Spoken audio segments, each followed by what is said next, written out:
Thank you to Squarespace for sponsoring this video. Whether you're in need of a website, domain or online store, make your next move with Squarespace.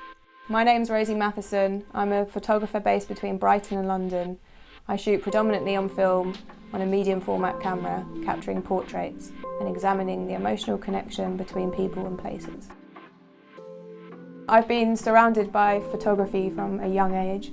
My parents' friend, photographer Zed Nelson, was always around. He shot their wedding and always had a camera on him.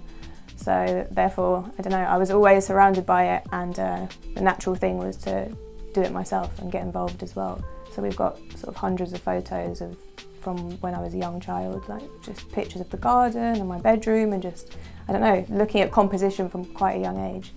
My granddad also worked for Kodak, so he was very into cameras, so it's just always been part of my life. So at school I was still very interested in photography, but there wasn't a lesson where I could learn it, so in my art class my sketchbooks were completely full of photographs instead.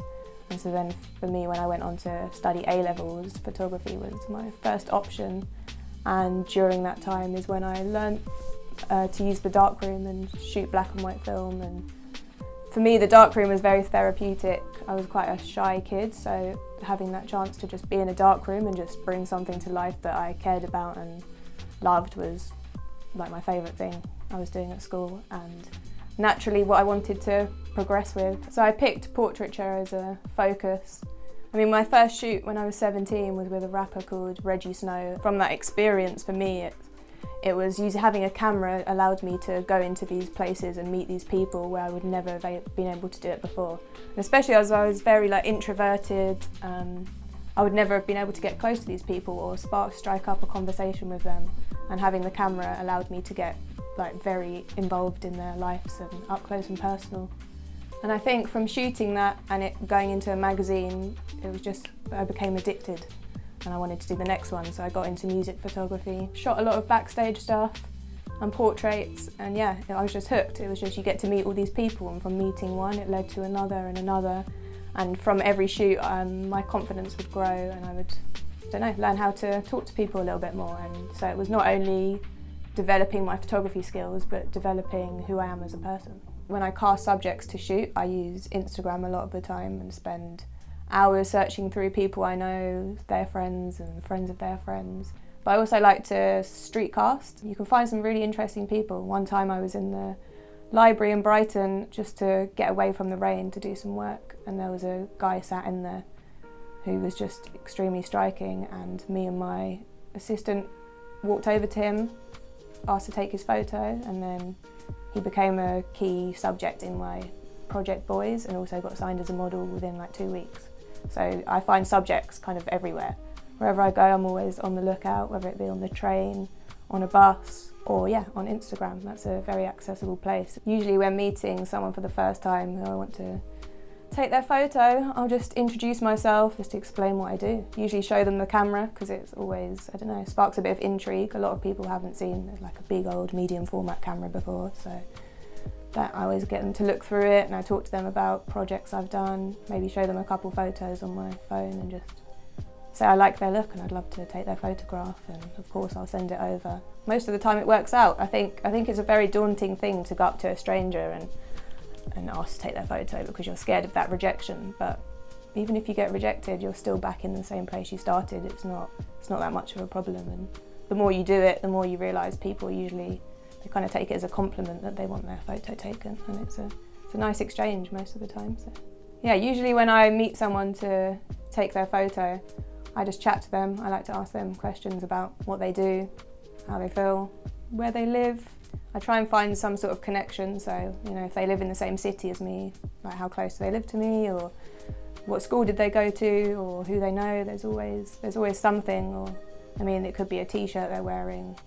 If I like it, I'll tell them, and it's just slowly just trying to make people open up to you a bit. And I think if, as a person, you seem quite relaxed and you don't make the photography into a really big deal, people are quite, chilled about it. So I'll just talk to people. I like to walk around for maybe 10 minutes until we find a good location, and I'll just chat to them as we go, and as I'll notice mannerisms or the way they walk, or maybe when they look off, where they're glancing to, and I'll just get them to freeze and remake that moment, to try and get it as accurate as possible, and just to create a really nice reflection of themselves in the photo, because that honest reflection is all I want to create. So it's just trying to get someone to feel comfortable around you is the ultimate task.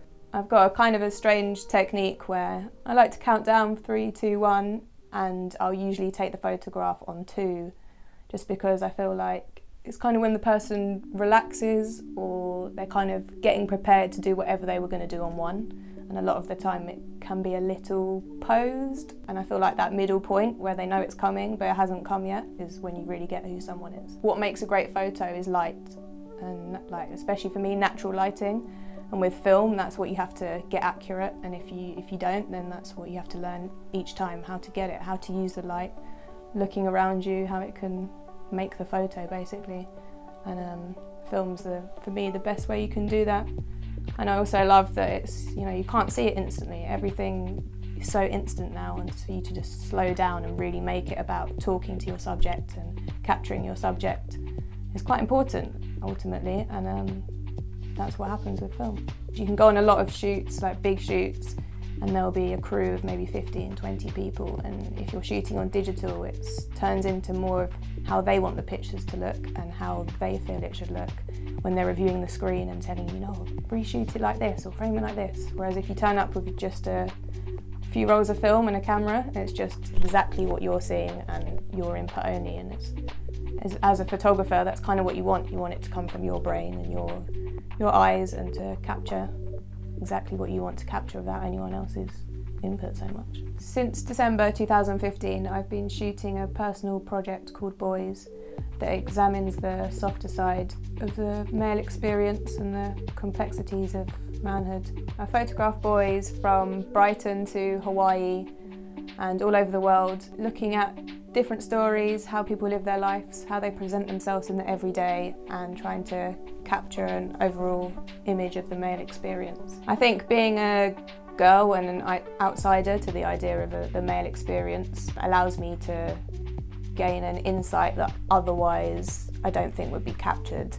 I think being a female and interacting with males, you maybe get a more sort of sensitive and softer side out of them. It's a different connection you get, and it's an interesting one. I think the one piece of advice I would give to someone who wants to be a photographer is to live and breathe photography. You need to be out there every day, shooting as much as possible to sort of figure out what it is you love shooting. You need to give everything a go. Try digital, try film photography, try portraiture, landscapes. Give it all a go and see what resonates with you, and then just go for it every time you learn. And the more you shoot and the longer you shoot, the more you grow in yourself and your skills develop. Thank you again to Squarespace for sponsoring this video and making this all possible. If you're in need of building a website for your photographic portfolio, a blog, a store, or pretty much anything you could want a website about, definitely check out Squarespace. It's a really easy all-in-one platform to build a professional looking website, and you definitely don't need any prior experience. And also, you can get 10% off using the code negative feedback, so definitely try it out. So thank you for watching, and goodbye.